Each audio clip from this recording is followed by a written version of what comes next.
All right, you just heard some Gary Moon right there by request from Mr. Kip Frazier. And believe it or not, I just happen to have Gary Moon on the phone right now. How you doing, man? Hey, man, I'm doing great. It's so great. When I heard that you were gonna, give me a call this afternoon. Um, I actually took the whole day off from everything, and I had a glass of wine. That's all I've had. So I got a good head on my shoulders right now. But it's great to talk to you, Fry.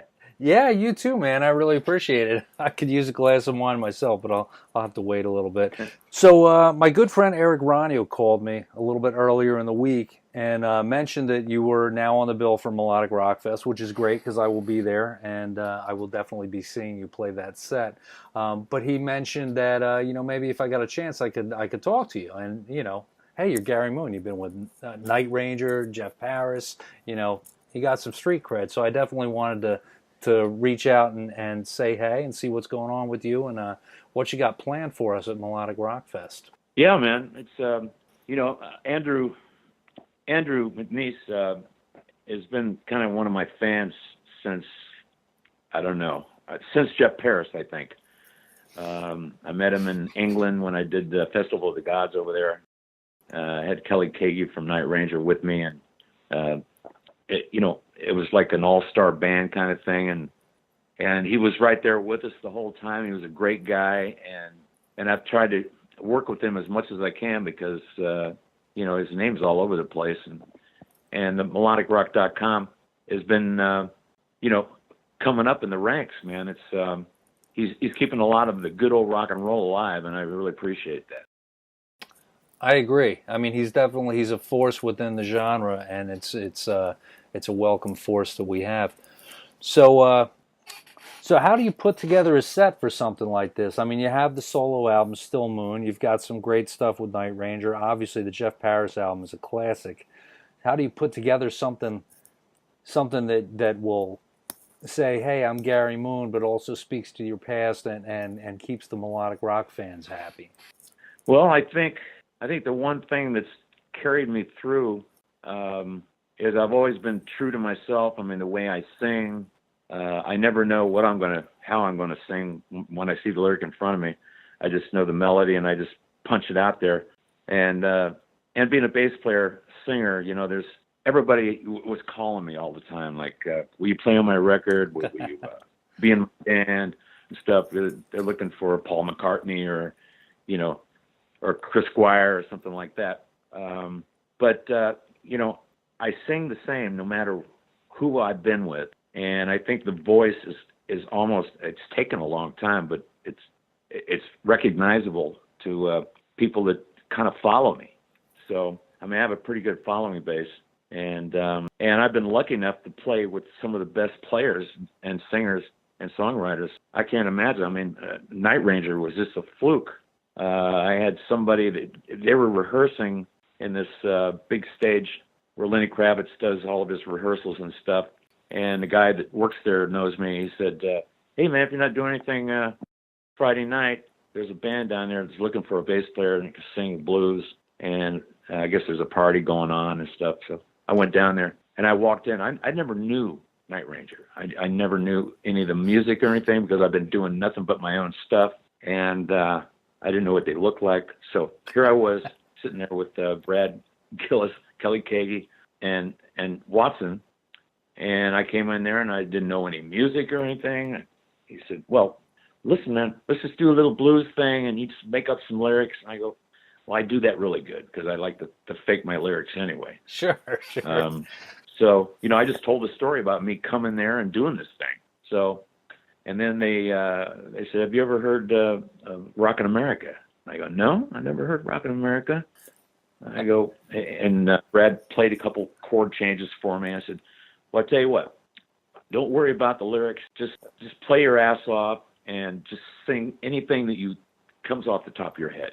So I did, and I guess they went through something like, they told me 80 guys because wow, this is when Night Ranger broke up in 1989. They were on Universal Records, I think, at that time. And the only way they can get out of a contract, because they were trying to get them to do more ballads. I mean, Sister Christian was, a classic. Of course. ballad, but kept wanting more of those. And we need 4 of those on our next record. Oh, you know? Jesus. And they felt like they were losing their male audience and the hard rock sound that they had in Midnight Madness, which is their first record. And so they were looking for somebody, and I guess they heard some of my demos going around town.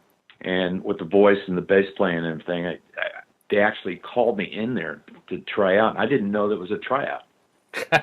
So they told me they were Night Ranger, and we've had all these hits and everything, and we're trying to bring Night Ranger back and getting a new record deal. And so that's how I met these guys. And then they called me into their manager's office the next day, and they said, we want you to be a member of Night Ranger, not just a sidekick guy, but equal share, you know. Wow. And I was working with, my guys, the Pack, with Curly Smith and those guys, and talking to Jerry Weintraub, management company, who's totally huge.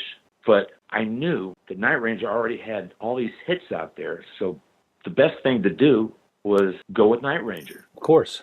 Go right on, 20,000 people right off the bat. And I was so disgruntled with, Atlantic Records, turning me down. Yeah. With the Pack, that I go, I got to do this. I got to do this, not just for the money, but I got to get out there. And I always knew that I was going to bring those songs back with the Pack, with Curly Smith and all those guys. That's why I remixed everything and put it out as Still Moon. But we rehearsed for about 2 months, and we went right down to Texas and did a big show down there with King's X and a couple other big bands. And Night Ranger fans, for sure, but we were just a trio. It was just Kelly, Brad, and me. And it was a test to see if the Night Ranger fans, who is this guy just wearing a cowboy hat up there, standing in front of these, Kelly and, Brad. And we started out with, one of the classic Night Ranger songs, and I screamed my ass off on them. And we got a standing ovation on the first song, and I took my hat off and I threw it out in the audience. I said, okay, this is it, man. We're doing this thing. And so we ended up touring for about 2 or 3 years, trying to work up material for a new record. And we came up with Feeding Off the Mojo, I think in 94, 95, something like that. And Mojo was a song that I wrote a long time ago, and it just happened to be the head title song on the record. And that's how I met the Night Ranger guys. And then eventually in the late 90s, when a lot of record companies and producers were trying to get old bands, original members back together again. Right.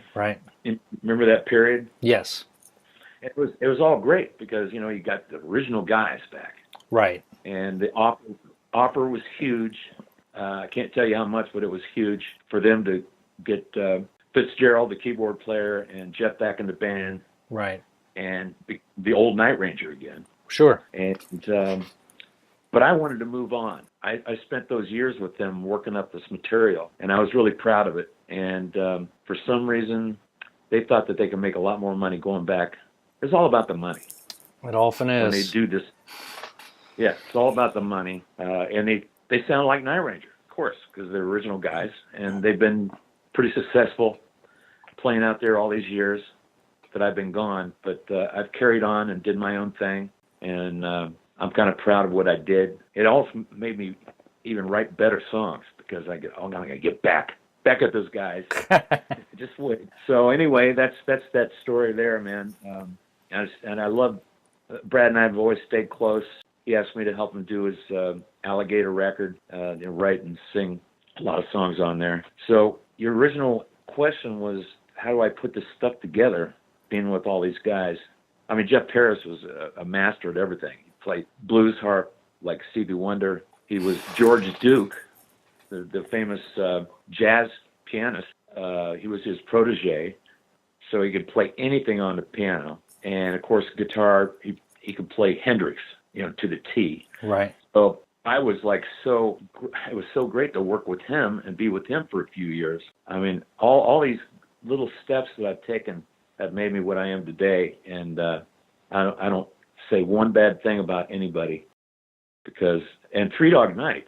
When I did Three Dog Night, I was actually rehearsing for the Jeff Parris tour with Matt Sorum, and Three Dog Night was trying out bass players, and Chuck Negron wasn't able to finish up a 2-year tour that's already been booked. I already got half their money up front. Right.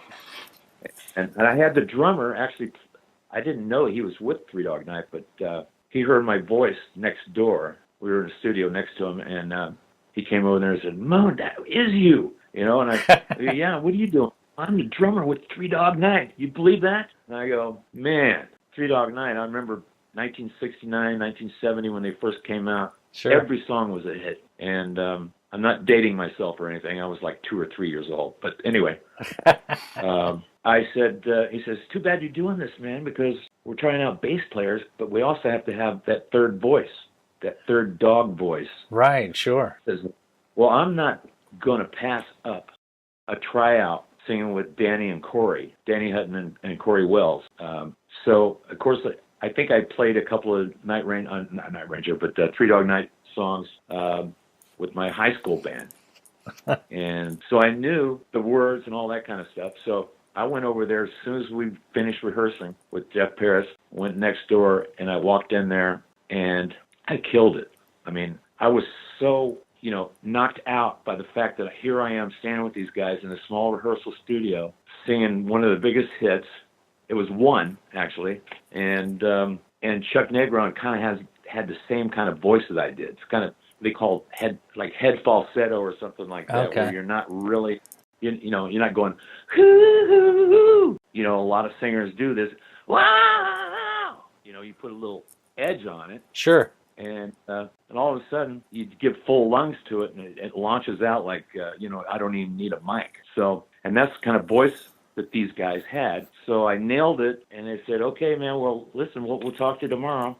And I said, "Man," and I came home, I called everybody I knew. I said, "You're not going to believe this, man. I was with Three Dog Night." And so they made me an offer the next day. They said, "Listen, we have these almost 2 years worth of shows. Chuck can't make it because he was going through a lot of substance abuse at that time and was going through rehab." Sure. But they didn't want to cancel the shows, so they were hoping to find somebody that could be that third dog voice and a bass player. So I fit the bill on both sides, and they actually waited for me to do a 6-week tour. It was a college tour with Jeff Paris, and it waited for me to come back. And so I couldn't believe it. And they made me an offer I couldn't refuse. So I went out with them, was with them for like 3 years. Wow. I did as much as I could with these guys, and they were kind of toning their touring down, slowing down just a little bit. Sure. They've been asked to try to come up with a new record, but they weren't really interested in doing anything new. Right. Because what happens with a lot of bands that have had a whole bunch of hits and they try to come and reinvent themselves, it's never as good as the original. That's true. And what happens is they just almost like Night Ranger in a way, because when I was with them, they didn't want to hear anything new. They just wanted to hear all the Night Ranger hits. Right. And I understand that. Sure. And it was great. So Three Dog Night has been, even though Corey passed away and Jimmy Greenspoon, the keyboard player, did all the arrangements for all their music, they passed away. Danny is still booking himself as lead singer of Three Dog Night, and Chuck Negron has done really well, cleaned up, and he goes out also separately as lead singer of Three Dog Night. Oh, jeez. So, I know. It's crazy, but Three Dog Night's still alive, but I don't think there's any new stuff coming out. It's just like, look, all we have to do is do all the old hits, and they'll pay the money. And because, all the songs Three Dog Night did were written by some of the best songwriters in the world. They were put together, kind of like Menudo. Sure. They came up with an idea. Let's find the 3 best singers we can find and have them up front. Each have their own character, and it was like a hit right off the bat, because Right. they had all these songs written by everybody that's had hit songs written, and I was so proud to be a part of that. The short amount of time, I think that was the highlight of my career, of being on stage with those guys, because we toured with all the big bands. I mean, the festivals, where you have like the Beach Boys. Yeah, right. Exactly. America, Steppenwolf, and anybody that was like on top of the charts, we played with those guys, and I just kept hammering out songs, just keep writing songs, and just waiting for that moment, right? I can jump back out there again and kind of not recreate myself, but actually dig deeper in my soul and find out what I'm all about, because I've been kind of positioned in places where I was trying to make everybody else happy and not me, so. Sure. So anyway, when I did the Night Ranger Feeding Out the Mojo and the Alligator record with Brad. Right. And I brought back the songs from the pack, and I've been doing well with those songs, and I'm so glad that I got a band that's going to back me up to play songs from all those eras. So Eric, he put together a song list. He picked out the songs that he thought that would go well with the whole set. I think it's almost an hour and a half or something like that. Oh, cool. And we did it on Feeding Off the Mojo record. We did Do You Feel Like I Do? Right. And Tomorrow Never Knows, Beatles. Even put that in the set list, which that's a hard one to pull off if you don't have guys that you've been on the road with. Right. Because it was tough doing that when we recorded that whole record in Austin, Texas, and which is great inspiration. That's a music town to me. Yeah, for sure. But we picked out the best of the best that we could pull off and entertain the crowd. And I might not even be playing bass. No kid. They've been rehearsing my songs. Eric is kind of like the lion tamer. Sure. And he's been pushing these guys to be authentic with these songs. Because I definitely don't want to disappoint any fans out there. Right. With any of the songs I'm doing, with Night Ranger or Three Dog Night, or even the songs that I did with the pack and my own stuff. People are buying things off the internet like crazy these days, and they're going to be flying in from different states. Yeah, different countries even. Come to the show, and I just want to make sure that we go in there and just kick major ass. So thanks to Eric. He's such a great keyboard player anyway, and plus his main instrument is Hammond organ. Right, exactly. Which comes right down from my soul. There's a chance we're going to get together and rehearse. Maybe I think they're doing a show down here, Revolution Eden, a couple nights somewhere in Southern California. And while they're down here, I think we're going to get together over at Eric's studio and just try some things out that they've been working on, just right. See where they're at. Cool. But he's been telling me that these guys are so serious. They love the songs, and they want to play them so exact that I'm having some of the guys call and say, I need to know exactly what you're playing on the bass on that song.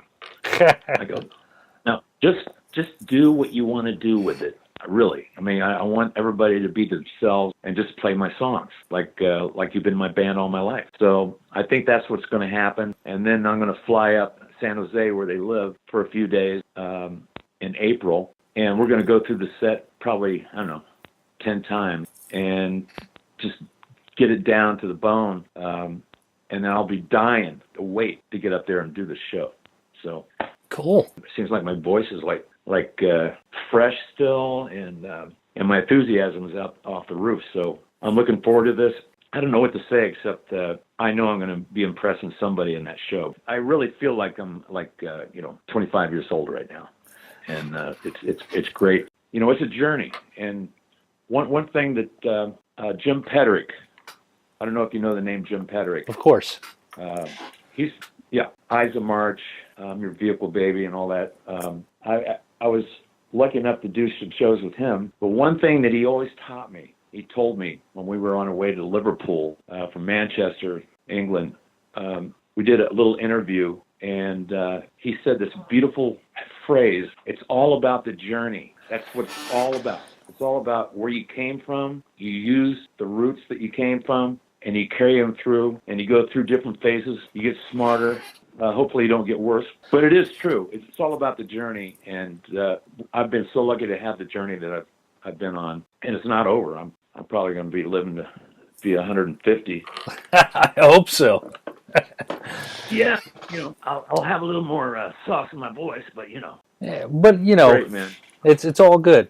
It's all good. So we'll be seeing you Melodic Rock Fest on Saturday. I think you are the 5th band in the lineup, and we can look forward to about an hour and a half of all kinds of stuff from your career, correct? Yeah, that's why we kind of want to sneak in some songs from anything that, I gave a little encouragement on some songs because I just, so yeah, I'm going to be doing something from everything. So speaking of songs, Great. I want to get Yep. back to the music and play something you'd like to hear, something from your storied career. Like what are you really proud of? What do you like to hear? Like when people say, what kind of sums you up, to some degree. Well, I'll tell you, actually, I wrote a song with Jeff Paris on the Night Ranger Mojo record called Last Chance. And Jeff Paris taught me how to actually bring a story in his lyrics and make it work. He was a literature major, and he had 1,000 books in the library. And that's where he got all his material for all the songs he's written. And it was genius because you just go over there, point to a book, open it up with your eyes closed, put your finger down on a line, and that's what the song's about. I mean, it's kind of cheating in a way, but inspires maybe a part of you that you've never even tapped into. And so, Last Chance is one of my favorite songs on the Feeding Off the Mojo record. And Last Chance is a great story that Jeff Paris helped me come up with. And I wrote that song on the bass, actually. So it's kind of a cool tune. Gary, I really want to thank you for your time tonight. It was great talking to you, man. If you had told me last week I'd be talking to you this week, I wouldn't have believed it. So I appreciate your time, man. It's very cool talking to you, and I'll definitely I'll come up and shake your hand. Maybe we'll have a beer or a glass of wine or something at Melodic Rock Fest. Well, you're gonna get a big squeeze from me. Sounds good. I look forward to it, brother. Thank you so much, man. All right, Fry. Have Take a great care, man. Yeah.